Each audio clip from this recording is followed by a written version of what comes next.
ओडिया रीतिकाव्यानुमोदी सुधी श्रोता बंधु मान मोर नमस्कार। बंधुगण आज आमे ओडिया रीतिजुग व काव्यजुगर अनन्य साधारण प्रतिभा संपन्न पांडित्य कवि प्रतिभा एवं कवित्व संस्कृत एवं ओडिया काव्य साहित्य शास्त्रमान करी धूरीण विद्वान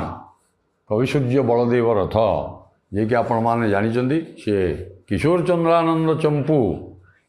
लिखिथिले एवं से किशोर चंद्रानंद चंपू विषय रे मु मध्य आलोकपात आगुरी आम करीजे अनेक चंपू मु आपण मान श्रोता बंधु मान अनुरोध क्रम आम छाड़ीचु एवं विशेषतः क चंपूटी आपण देखिए लक्षाधिक